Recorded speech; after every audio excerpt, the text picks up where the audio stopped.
Le plateau d'ici 19h. Alors faut-il une nouvelle loi sur l'immigration? Comme l'a annoncé la porte-parole du gouvernement ce week-end, ça ne semble pas être prioritaire, a répondu Gabriel Attal, désormais député Ensemble pour la République. Vous êtes d'accord avec lui? C'est moins que prioritaire. En réalité, on est dans une situation politique très particulière où si le gouvernement Barnier ne donne pas des gages à l'extrême droite, il tombe.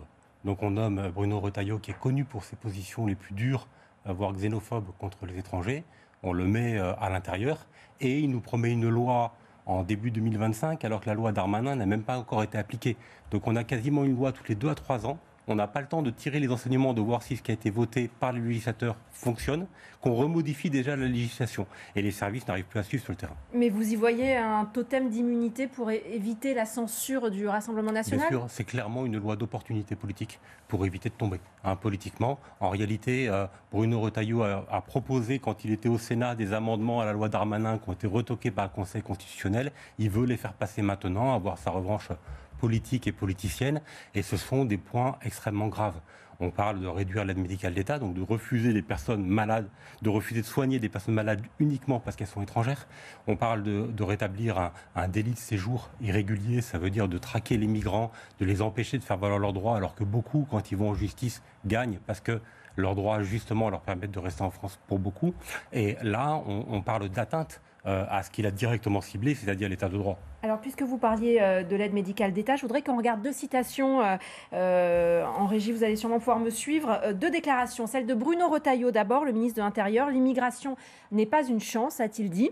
Et puis celle de Geneviève Darrieussecq, la ministre de la Santé, qui dit qu'il n'est pas question de toucher à l'aide médicale d'État. Est-ce qu'il vous rassure ou est-ce qu'il vous inquiète? Non, il nous inquiète. En réalité, il n'y a pas de tourisme médical. Les gens ne viennent pas en France pour se faire soigner. La plupart des personnes migrantes qui arrivent ne savent même pas que ce dispositif existe. Et plus de 40% d'entre eux, alors qu'ils ont des pathologies lourdes, ne font pas appel à l'aide médicale d'État parce qu'ils ont peur d'être arrêtés s'ils vont à l'hôpital ou voir un médecin.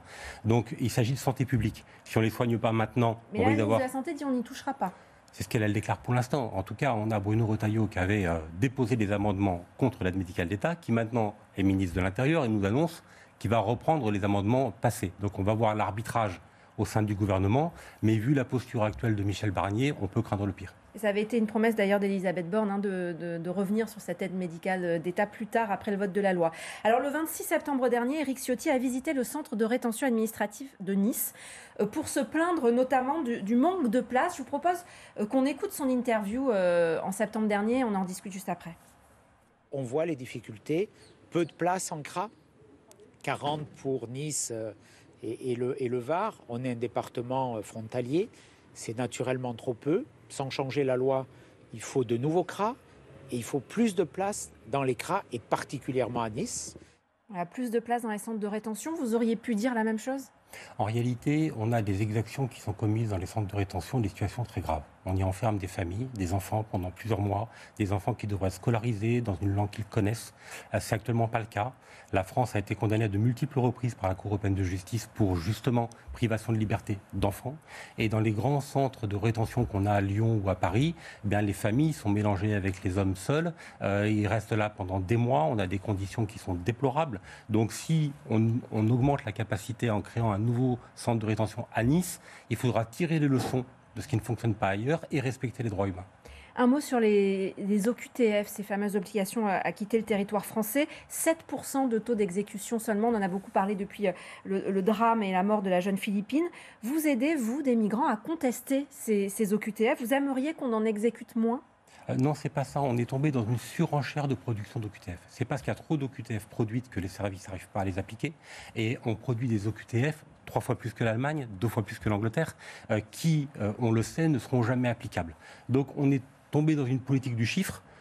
On a aussi bien des personnes comme des cas extrêmement graves que vous évoquiez, qui ont commis des crimes ou des délits, qui ont été condamnés, qui ont purgé leur peine et qui doivent repartir, mélangés sous le label OQTF avec simplement une mère de famille qui est venue avec ses enfants rejoindre son mari, mais le regroupement familial a été refusé. Ou un étudiant qui voulait rester en étant que salarié, et on lui a collé une OQTF. Donc il y a une grande confusion autour de ça. Il faut arrêter la politique du chiffre et il faut traiter avec discernement et humanité. J'ai 20 secondes pour vous demander de nous parler de cet appel à une liste unique de gauche pour les prochaines municipales de Nice. Vous avez lancé cet appel, il a été suivi par d'autres forces de gauche.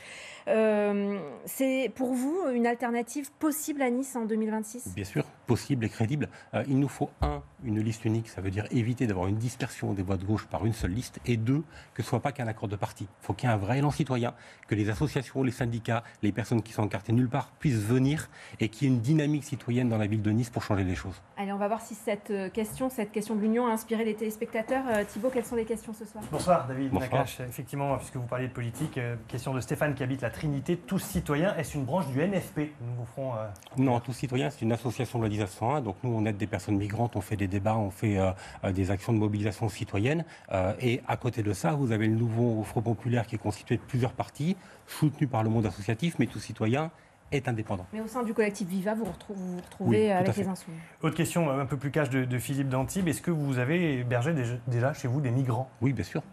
Plusieurs fois. C'est toujours un moment d'échange très particulier. On a des personnes qui sont en grande souffrance, qui ont peur, qui sont en mode survie, et on leur offre un premier répit. On les traite avec humanité.